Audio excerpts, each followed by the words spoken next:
Lizzie présente Le marketing pour les nuls en 50 notions clés de Benoît Elbrun,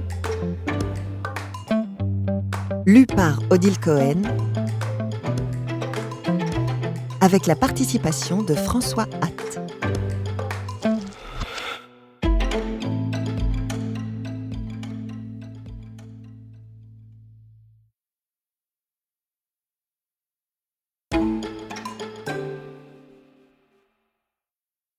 Introduction. Cet ouvrage vise à proposer une explication des principes du marketing et de ses enjeux à partir de 50 notions clés. Il part du principe que nous sommes tous, qu'on le veuille ou non, confrontés au marketing dans notre vie quotidienne.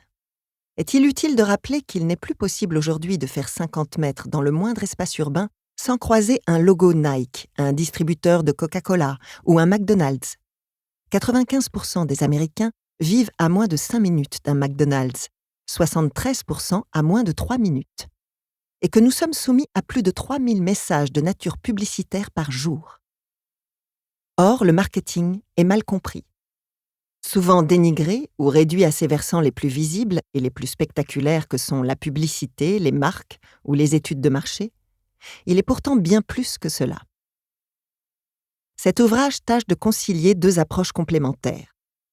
Il vise tout d'abord à transmettre un savoir sur les aspects techniques d'une discipline qui a révolutionné les organisations en plaçant le client au cœur de leurs préoccupations.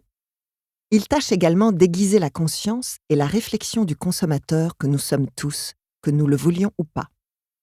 Cet ouvrage sera donc susceptible d'intéresser à la fois les étudiants d'écoles de commerce et d'université, poursuivant des enseignements en gestion, marketing, design, publicité, mais aussi les personnes curieuses de comprendre les leviers et les enjeux de l'emprise du marketing sur les sociétés modernes.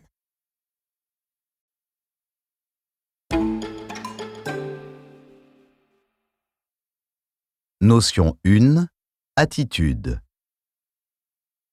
L'attitude est un ensemble de croyances relativement stables dans le temps qui peut influer les comportements d'un individu. Les attitudes traduisent en fait l'évaluation par l'individu de ce qui le touche de près ou de loin. Il est donc susceptible de développer des attitudes à l'égard de lui-même, de ses proches, de la société dans laquelle il évolue.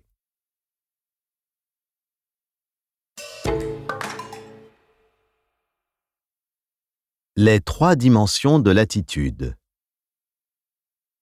On peut distinguer 3 dimensions de l'attitude qui sont tout d'abord la dimension cognitive, ce que je sais ou pense par exemple d'une marque, la dimension affective, ce que je ressens à l'égard de la marque, et la dimension conative, qui, plus intentionnelle, renvoie à la prédisposition à agir. L'ordre d'apparition de ces dimensions peut varier selon le produit ou les conditions de transmission du message, ou bien encore selon le degré d'implication de l'individu concernant la catégorie de produits. Toute la question qui se pose au marketeur est de savoir quelle séquence d'effets sera susceptible d'influencer le comportement d'achat. C'est ce qu'on appelle la hiérarchie des effets. Ainsi, une marque doit-elle d'abord toucher le consommateur émotionnellement, puis donner des informations sur le produit ou service, ou au contraire, le pousser à acheter de façon impulsive pour ensuite le rassurer sur le produit en lui donnant de l'information. Pour accroître les dons à l'égard d'une association comme Médecins du Monde ou la Croix-Rouge, faut-il par exemple montrer des clichés d'enfants estropiés ou malingres pour jouer sur la dimension affective de l'attitude, par un effet dramatique ? Ou bien faut-il jouer sur la dimension conative, en proposant des systèmes de dons en apparence indolores, par exemple sous la forme d'un prélèvement de 2 € par mois ? On sait par exemple que la plupart des publicités automobiles, la Golf de Volkswagen en est un très bon exemple, ont pour objectif essentiel de rassurer les acquéreurs récents en les confortant dans leur choix. L'attitude pose donc la question de ce qu'il faut communiquer aux clients potentiels. On parlera par exemple de route centrale quand le contenu d'un message concerne essentiellement le produit et donne au consommateur un ensemble d'informations pour l'évaluer. On appellera route périphérique la stratégie de communication qui consiste à atteindre le consommateur en jouant sur des signaux périphériques tels que la musique, l'utilisation d'un porte-parole, etc.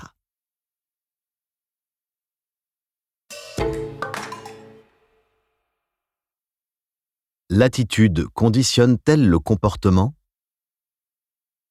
Il faut donc comprendre le marketing comme une formidable machine idéologique à fabriquer ou distordre des systèmes de croyances.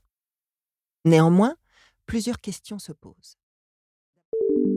Nous espérons que vous avez apprécié cet aperçu. Pour continuer à écouter ce livre audio sur Google Play Livres, utilisez le lien dans la description de la vidéo.